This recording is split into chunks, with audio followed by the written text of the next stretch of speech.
Tá, agora nós vamos ver a nossa disciplina de literatura, a primeira fase do modernismo brasileiro.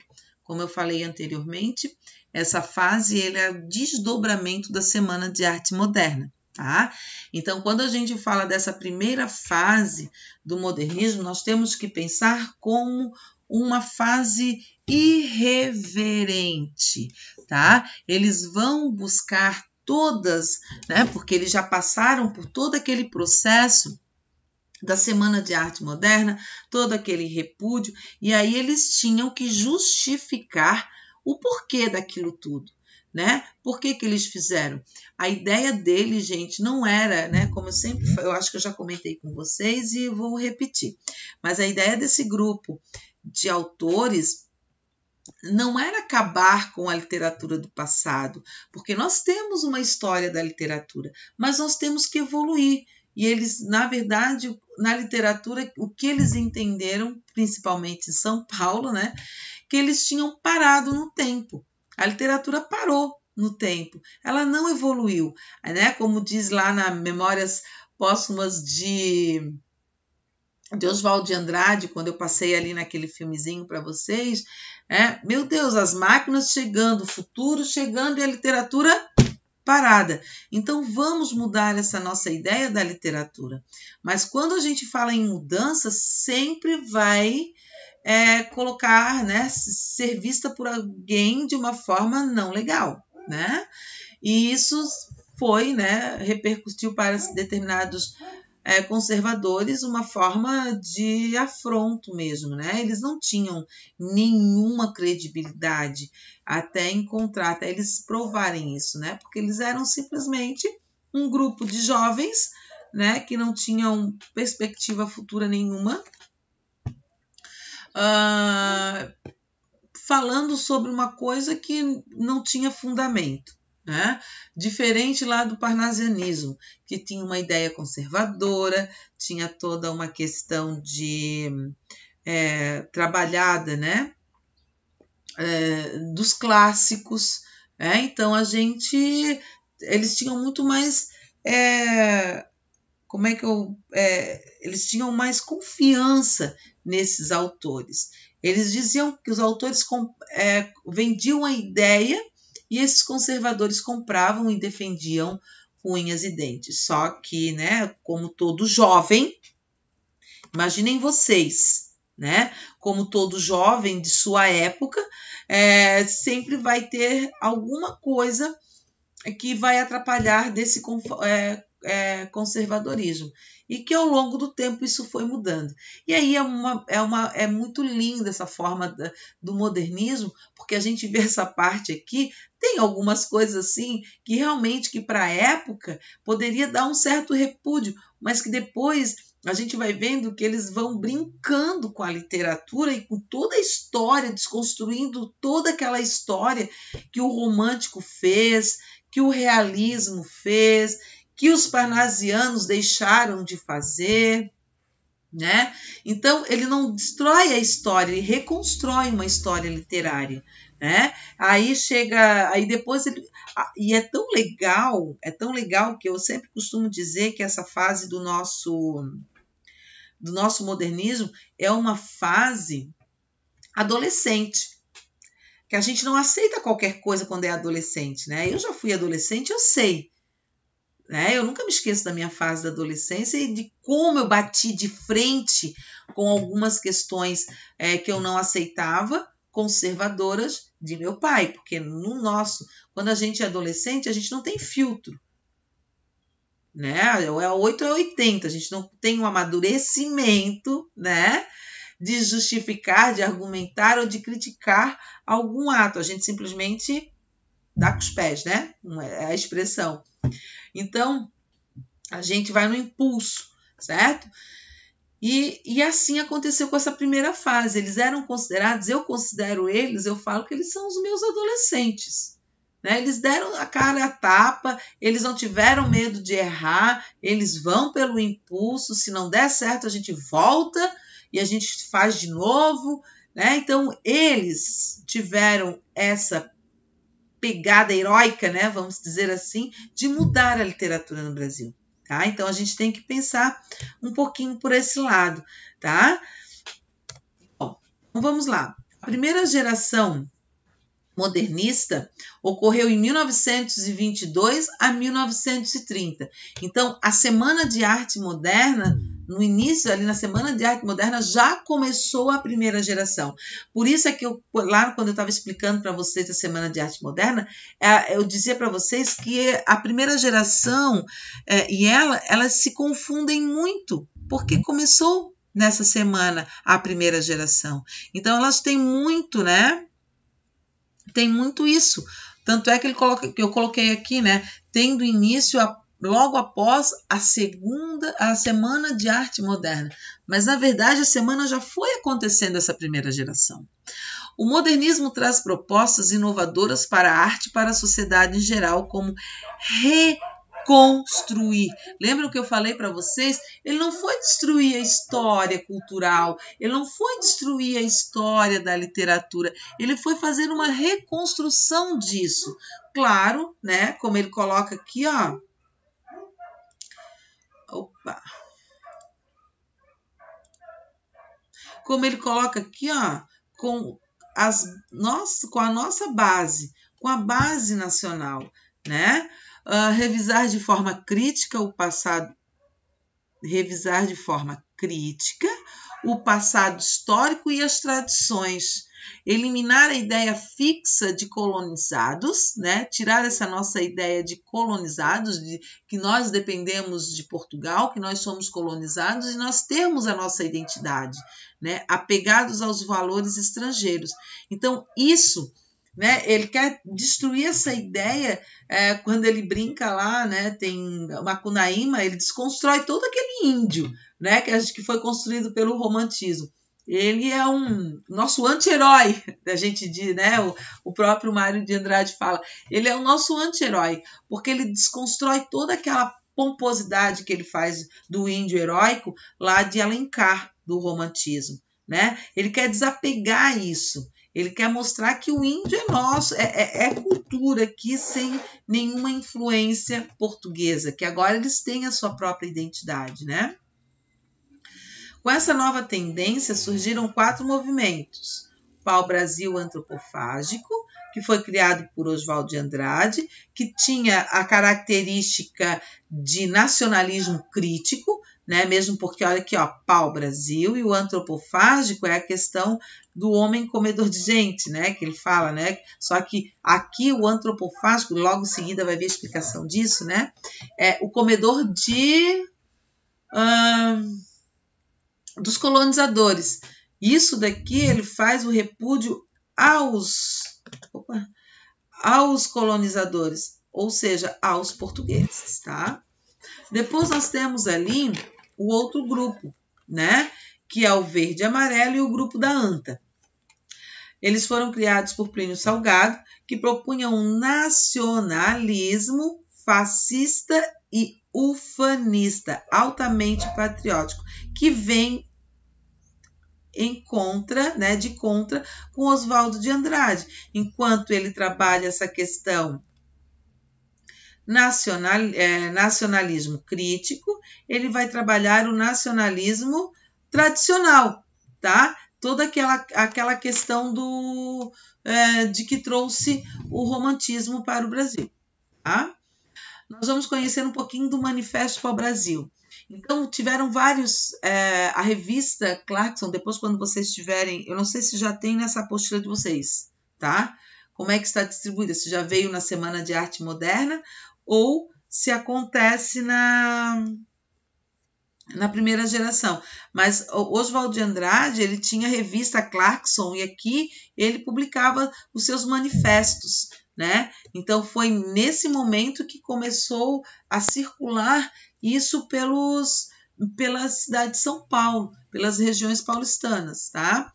O Manifesto da Poesia Pau-Brasil, publicado por Oswald de Andrade no jornal Correio da Manhã, propunha uma revisão crítica do passado, histórico e cultural, valorizando as riquezas e os contrastes existentes na realidade da cultura brasileira, tá? Então, o manifesto ele trazia, depois eu trouxe ali um pedacinho do que era esse manifesto, ele trazia bem isso, ó, gente, a cultura brasileira, trazer a realidade dela para dentro da literatura, né? E depois o manifesto antropofágico.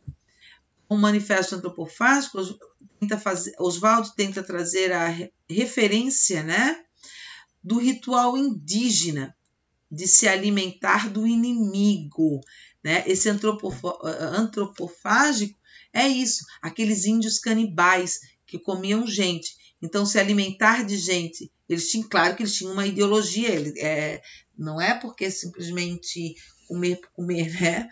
Mas que tinha, no índio tinha um ritual, né? Não era só para se alimentar, mas porque tá aqui, ó, para tirar a força dele, né? E aí ele tirou a questão do colonizador, né? Então ele faz a simbologia com esse ritual dos índios para tirar o europeu, tá? Então ali, ó, se alimentar do inimigo para lhe extrair força, pois mostra a devoração simbólica da cultura do colonizador. O antropofágico é isso que está caindo por terra, toda aquela cultura do Portugal, por exemplo.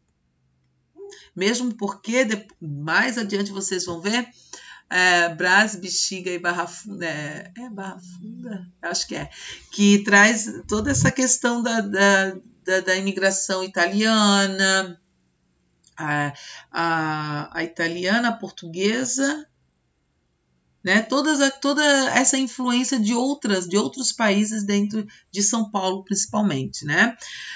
Cuidando para não perder a identidade brasileira. Sempre aqui, ó, claro, a gente não pode deixar de lado, né, que eles que nos descobriram, né, que eles que nos colonizaram, mas que nós criamos essa nossa identidade, nós temos, tanto é que a nossa região, o Brasil, é muito regionalista, isso nós vamos ver lá na terceira geração, depois, né, então é muito regionalista, nós temos a nossa tradição, né, nós temos, o Rio Grande do Sul tem a tradição dele, ali São Paulo tem várias, né? O Rio de Janeiro tem outro, o nordestino tem outra. Então, nós vamos buscando a identidade conforme o impacto, né, dos colonizadores, tá? Características da primeira fase. A primeira geração moderna costuma ser chamada de geração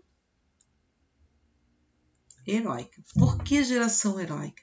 Eles tiveram desplante, eles conseguiram, né, dar a cara a tapas, o que ninguém outro, né, fez, porque Machado de Assis, por exemplo, ele não queria bater de frente mais com os parnasianos, nem com eles, ele já fez a cota dele, né? Vamos dizer assim, não, já fiz a minha cota para a literatura brasileira, já mostrei o que tinha que ser mostrado diante a crítica que eu tinha que criticar diante das minhas obras, certo? Então ali, ó, ele não estava preocupado com isso. Mas esses jovens, ele não estava mais jovem, né? Ele já estava um senhor charmoso, né? Mas esses jovens que vêm com outra ideia, aí eles foram lá e colocaram à frente, né? Todos sem medo, no impulso, de mostrar uma outra literatura.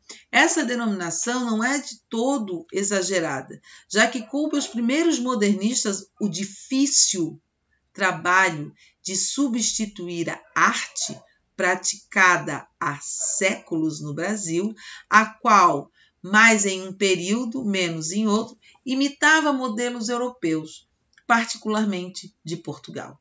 Então, vamos lembrar quem que os parnasianos buscavam como como é que eu posso falar para vocês? Espelho. Ele vai lá buscar nos clássicos, no classicismo, de Camões, os sonetos. Eles foram buscar os clássicos, gente. Lógico que lá no classicismo se deu em Portugal. Camões é em Portugal, é nosso poeta português. Então, eles acreditavam que aquela fase era a fase de preciosidade, como nós já vimos, né? Então, por isso que o Brasil, ó, aqui, a gente já estava incorporado com isso, né? Nós já estávamos incorporados com a cultura de Portugal. E aí, coube a esses modernistas, né, esse trabalho de substituir essa arte, que há séculos estava entranhado à nossa cultura, porque tudo, claro, né, tudo o que acontecia aqui no Brasil antes acontecia em Portugal. Né? Vamos pensar da seguinte forma, imaginem vocês, né? Eu estou fazendo a prova e o aluno mais inteligente, né? Vamos supor assim, que tem mais o domínio de literatura, fez a provinha de literatura. Já está feita dele, eu vou me espegar no dele. Vocês estão entendendo? Então, vou me espegar porque é muito mais difícil eu errar. Pode ter erro. Podem acontecer alguns erros. Mas é muito mais difícil, porque o fulano de tal, ele domina a literatura. Então, vou fazer o trabalho me espelhando. Era assim que acontecia com a nossa literatura até então. Aconteceu lá em Portugal, depois vinha para o Brasil. Lembram que a gente trabalhava toda a literatura portuguesa, primeiro do romantismo, depois do realismo, lembrando lá também do arcadismo, né, o simbolismo, sempre a Europa primeiro e Portugal, para depois acontecer aqui no Brasil. Então, vamos nos espegar lá, que é muito mais difícil. Parnasianismo, vamos nos espegar lá, que é muito mais do que aqui no Brasil, que a gente errar. E eles quiseram errar. É mais ou menos o exemplo que eu quero passar para vocês entenderem um pouquinho da nossa história da literatura, que agora é a hora da gente fazer o resumão, né? E para a gente entender um pouquinho, era mais ou menos isso. Então, essa ruptura vai ser muito brusca, né, para a sociedade literária da época. Senso de contemporaneidade. A vida é agora. Não temos que nos espegar lá no passado. É agora, tá? Liberdade de expressão. Nada de limitações ou imposições. O autor deve procurar seu próprio caminho para expressar.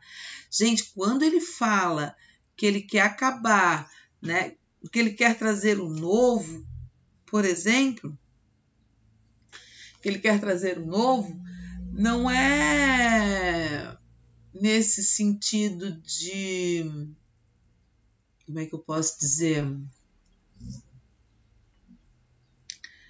Não é nesse sentido, não, vamos fazer uma literatura diferente. Não. Parnasianismo, quem gosta, né, de trabalhar da forma do parnasianismo, que trabalhe da forma do parnasianismo. Quem gosta de trabalhar por outro caminho, ter a liberdade de escolha de como trabalhar a literatura, não engessá-la como os parnasianistas faziam, tá? É essa a ideia. O vocabulário aproxima-se falar do cotidiano, a oralidade, a linguagem coloquial, diz respeito ao padrão sintático da gramática. É óbvio que o parnasianismo não ia adotar isso, porque eles acreditavam na preciosidade da palavra. E é óbvio que o modernista ia ser contra isso. Então, é uma característica. Vocês vão ver, escolhi um poema de Oswald de Andrade que trabalha bem esses padrões gramaticais. Tá? Temática próxima da realidade, assimilação do cotidiano, do mundo do século XX, do novo ritmo de vida, que era a velocidade. Lembram que eu falei para vocês quando eu estava trabalhando as vanguardas europeias?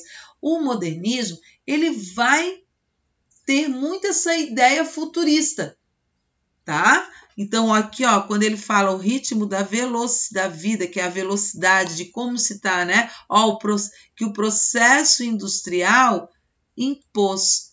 E até hoje, né? Isso só vem se aprimorando, né? Registro, tanto é que o que aconteceu agora é que esse vírus parou o mundo, né? Porque ele não parava. Registro das origens nacionais do nosso primitivismo, né? Atitude de aversão aos comportamentos de assimilação de culturas alienígenas, né?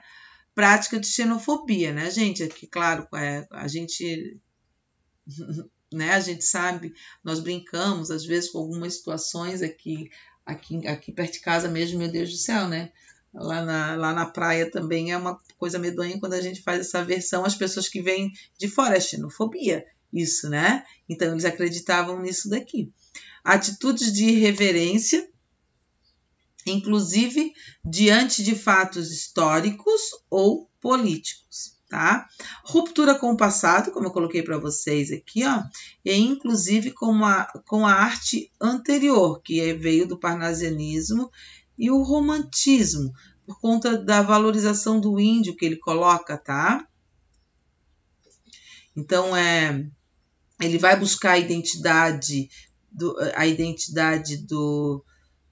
do Brasil aqui, mas lá no romantismo tem muita coisa ali, colônia, né? Muita coisa ali, influência de Portugal, muito, e ele trouxe justamente isso que não era para ter. Tá?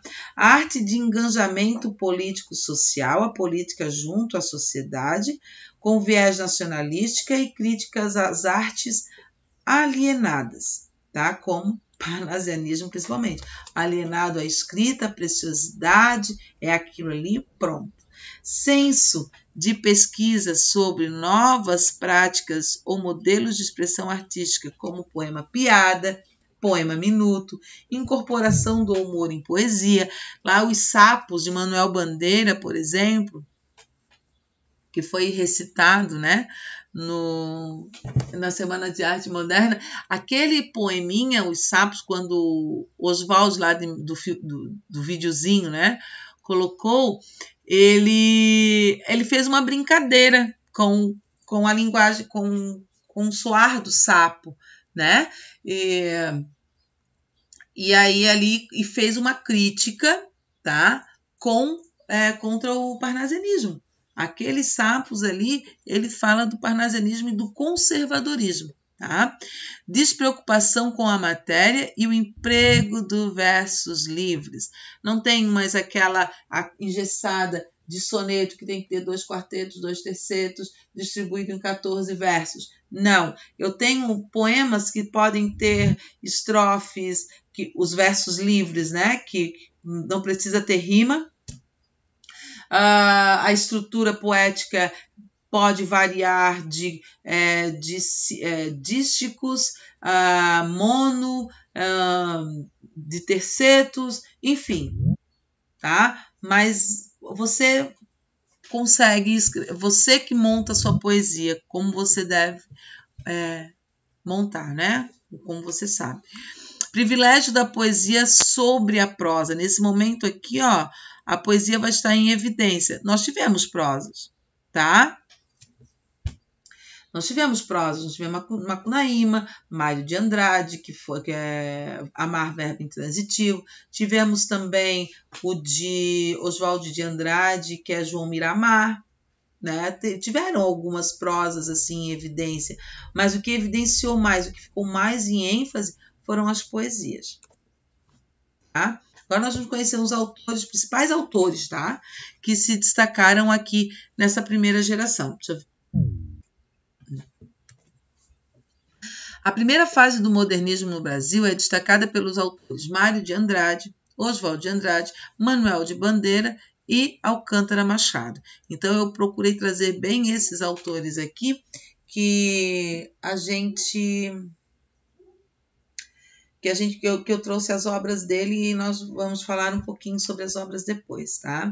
E lembrando também que essa fase do modernismo, ele teve início na Semana de Arte Moderna, né? Então, todos aqueles autores que fizeram parte tanto da parte artística da música, como Villa-Lobos, até a pintura, também fizeram parte dessa primeira geração. Só que como eu estou na parte da literatura, eu vou trabalhar literatura. Entenderam?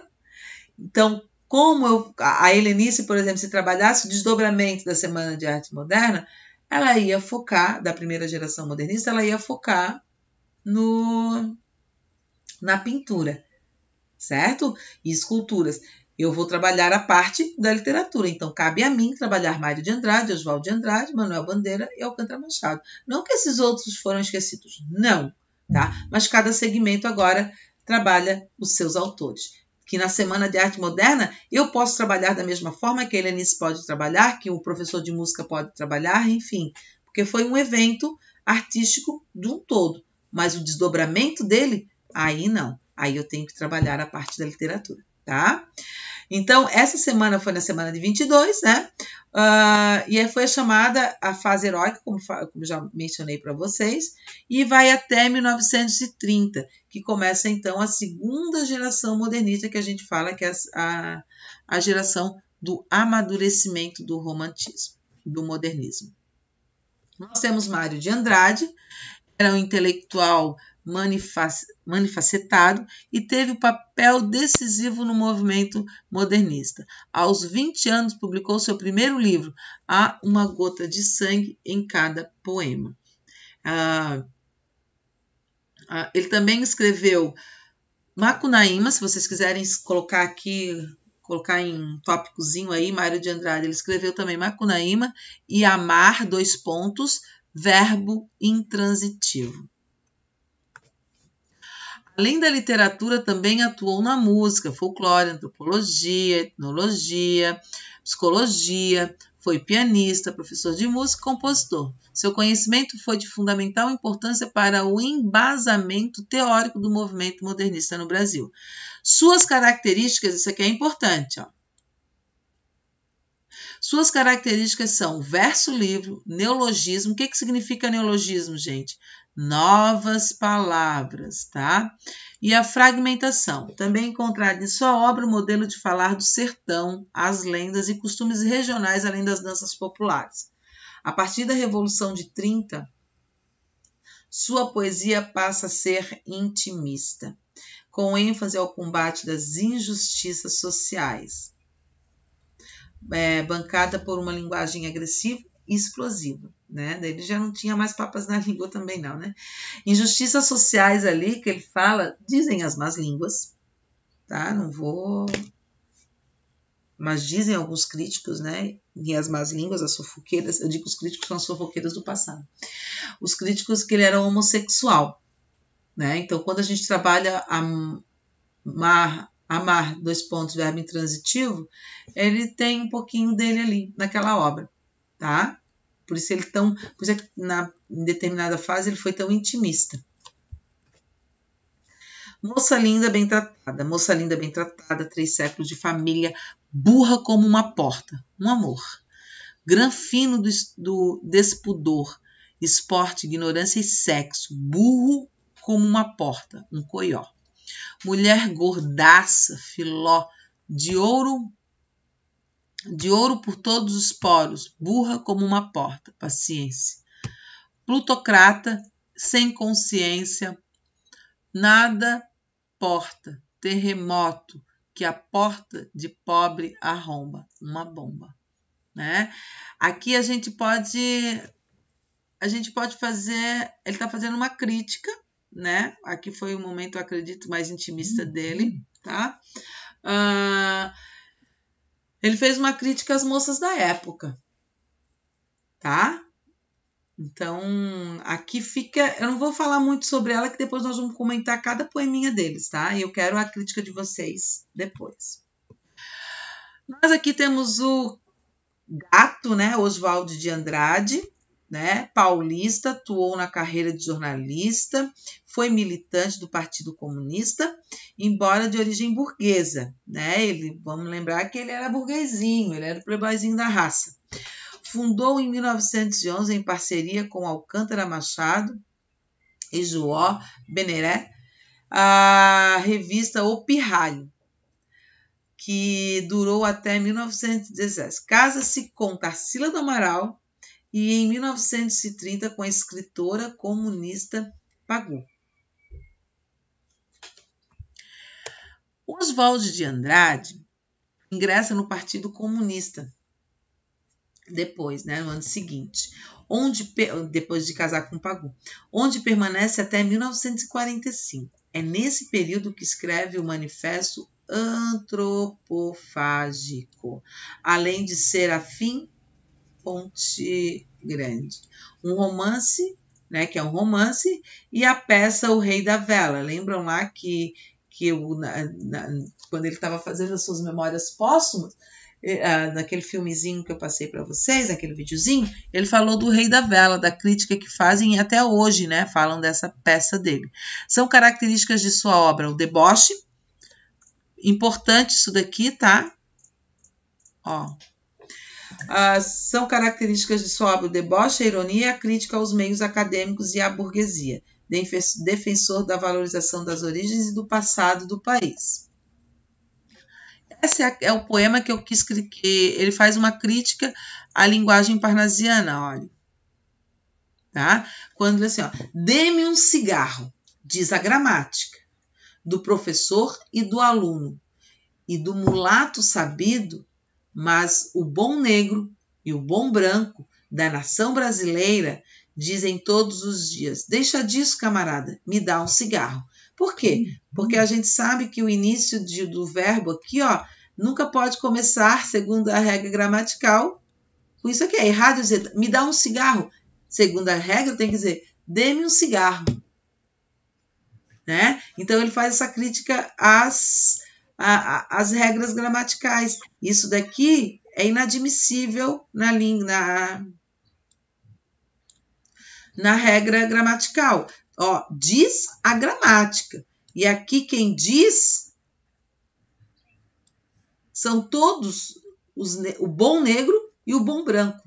Né? Eles que dizem, ou seja, a coloquialidade. Tá? Professora. Oi. É que já deu horário, a gente tem outra aula depois dessa. Então tá, vou parar aqui no Manual de Bandeira